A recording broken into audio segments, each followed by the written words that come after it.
hadirin yang berbahagia, hari ini telah sampai kita di bulan Ramadan 1444 Hijriah.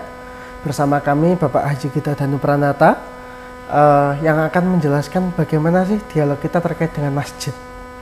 Hari-hari ini kita melihat bahwa fenomena masjid dan remaja terkhusus cukup mengkhawatirkan bagaimana kemudian keterlibatan remaja dalam mengurus masjid.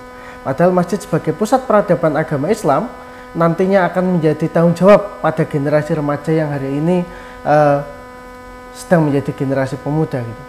Nah, terlebih dahulu bagaimana sih Pak sebenarnya konsep Islam dalam memandang masjid itu sendiri?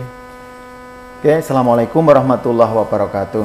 Mas Bagus, yang kami banggakan dalam Al-Quran kan sudah sangat jelas bahwa kita memang diwajibkan sebagai seorang mukmin untuk memakmurkan masjid seperti yang tertuang dalam surat At-Taubah 18. Bismillahirrahmanirrahim. Innama ya'muru masajidtallahi man amana billahi wal yaumil akhiri wa aqamas sholata wa ataz zakata wa lam yahsa illallah fa ulaika ayakum minal muhtadin. Di situ yang wajib memakmurkan masjid adalah hanyalah orang-orang yang beriman kepada Allah, melaksanakan sholat, membayar zakat, tidak takut, hanya kepada Allah lah takutnya. Nah, berarti semua yang mukmin itu harus memakmurkan masjid, termasuk generasi muda.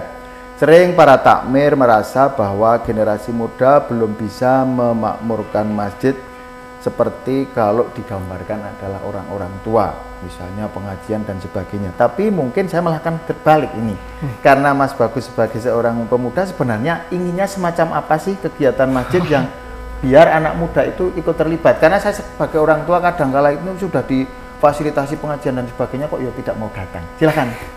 Wah, kalau dari sudut pandang kami ya, saya secara pribadi gitu, bahwa pertama adalah keterlibatannya Pak. Bagaimana sih teman-teman muda itu dilibatkan dalam memakmurkan masjid ini. Kedua, program. Selama ini program masjid itu terpaku pada kegiatan keagamaan, pengajian, sehingga pandangan kita selaku anak muda itu memandang masjid adalah masjid tempat pengajian. Nah, padahal kalau dalam Islam sendiri kita melihat ya Pak, dan terutama generasi hari ini, generasi muda ini tertarik pada era-era yang lain gitu, gerakan-gerakan yang lain. Contohnya ada beberapa masjid Pak sebenarnya yang bisa menjadi percontohan seperti itu. Mereka kemudian melakukan kegiatan pembinaan terhadap pemuda, tetapi programnya bukan pengajian. Ada entrepreneurship, dibuatkan wahana untuk mereka beradu pikiran, membuat semacam wirausaha di situ. Kemudian juga mengelola TPA, kemudian kajian yang temanya itu kekinian Pak. Jadi kan selama ini kajian itu kalau sudah kajian, pengajian dengan bapak-bapak, temanya itu kan biasanya kematian, hari akhir.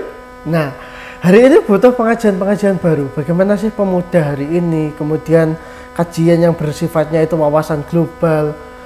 Kalau perlu mungkin ya semacam seminar akademik, kalau mungkin kebanyakan di situ ada banyak mahasiswanya kayak gitu, sehingga tidak monoton pada kajian-kajian yang sifatnya itu cenderung pada generasi kasepuhan gitu. Ini kalau pandangan saya Pak Gita. Oke. Berarti memang selama ini masih ada missing link, terputus ataupun koneksitasnya belum totalitas. Jadi kadang mungkin memang para takmir itu mempersepsikan yang namanya kegiatan kemasjidan adalah pengajian ya, bukan kajian ya, pengajian yang tema-temanya adalah tema-tema bahkan totalitas seakan-akan tema untuk mempersiapkan kematian. Padahal kita kan juga tetap saja hidup di dunia ini. Tadi Mas Bagus sendiri menyampaikan keterlibatan anak muda dalam kegiatan-kegiatan kemasjidan memang perlu dilaksanakan dan benar-benar memang perlu dirangkul, perlu diikutkan dalam berbagai kegiatan termasuk program-program yang ada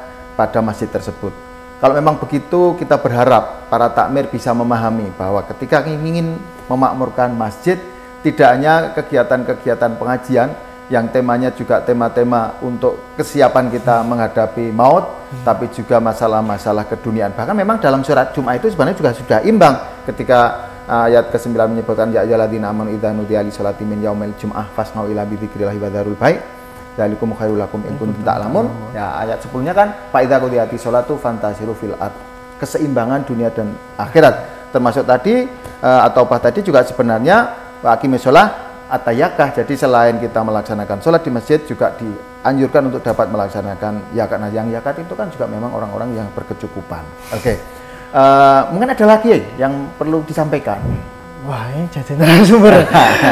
Kalau kemudian Pak, bagaimana kemudian teman-teman muda itu juga menyadari kesadaran itu kan tidak hanya dibangun dari program takmir, tapi juga dari dorongan orang tua. Nah, konektivitas antara takmir dengan lingkungan itu yang kemudian sangat diperlukan. Bagaimana membuat hubungan antara takmir masjid selaku pengelola masjid dengan orang tua yang menjadi jamaah masjid untuk pertama mendorong, membimbing anaknya untuk mau aktif pada kegiatan kemasjidan. Itu menurut saya juga sangat penting. Oke, ini juga masukan yang sangat bagus dari Mas Bagus, para takmir. Bagaimana keterlibatan masyarakat orang tua sehingga mungkin kegiatan masjid bahkan kalau perlu ketika rapat itu tidak kok takmir menyampaikan program kegiatannya dari masjid, tapi bisa jadi malah takmir minta masukan ya, baik itu dari masyarakat termasuk juga para remaja, apa yang diinginkan para remaja agar mereka benar-benar merasa dilibatkan. Masyarakat juga merasa dilibatkan, bahkan termasuk kalau memang kita sudah mencanangkan bahwa masjid sebagai tempat pemberdayaan masyarakat, pemberdayaan umat, saya kira itu juga sangat relevan dengan fungsi masjid seperti yang dicontohkan oleh Rasulullah itu sendiri. Ada lagi masuk permintaan, mumpung anak remaja gitu loh, permintaannya apalagi biar nanti takmir bisa menjadi pemikiran yang selama ini mungkin belum terpikirkan oleh takmir, terutama keluh kesahnya ya. Selalu ketika kita mendengar itu keluh kesah remaja yang tidak suka ke masjid, remaja yang tidak berpartisipasi dengan kegiatan masjid, kalau diundang ngaji juga nggak datang dan sebagainya. Silakan Mas. Okay. Kalau pandangan saya itu ya Pak, mungkin cukup itu bahwa pertama adalah program masjid itu sendiri, yang kedua bagaimana takmir membangun relasi dengan masyarakat agar mendorong anaknya. Karena pertama dorongan tanpa kemudian ketertarikan itu akan menjadi sia-sia. Tarikan tanpa sebuah dorongan juga tidak akan berhasil. Karena bagaimanapun pertama adalah program itu yang menarik remaja untuk ke masjid. Dorongan itulah yang kemudian menguatkan kenapa sih saya harus ke masjid gitu. Oke, jadi ini ada dorongan dan tarikan dari dua belah pihak, dari banyak pihak agar benar-benar impian kita memakmurkan masjid dari semua komponen yang ada, terutama di generasi muda, itu akan dapat terwujud. Mari kita terus mengembangkan berbagai macam kegiatan ketakmiran. Mari terus kita makmurkan masjid-masjid ini, dan mari kita isi masjid-masjid ini untuk membangun umat dan untuk generasi yang akan datang, sehingga para generasi muda akan mencintai masjid, para generasi muda akan terlibat dalam berbagai kegiatan masjid yang semuanya itu pada akhirnya akan menjadi kader-kader umat Islam, kader-kader bangsa yang islami. Itu yang dapat kami sampaikan ya Mas Bagus. Monggo. Terima kasih Pak Gita telah membersama kita pada obrolan 7 menit pada kesempatan sore hari ini. Demikian dari kami berdua dalam obrolan membahas terkait dengan masjid dan remaja. Demikian kurang lebihnya mohon maaf. Nun wal qalami wa may yasturun. Billahi fisabilil haq wastabiqul harat. Assalamualaikum warahmatullahi wabarakatuh. Waalaikumsalam warahmatullahi wabarakatuh.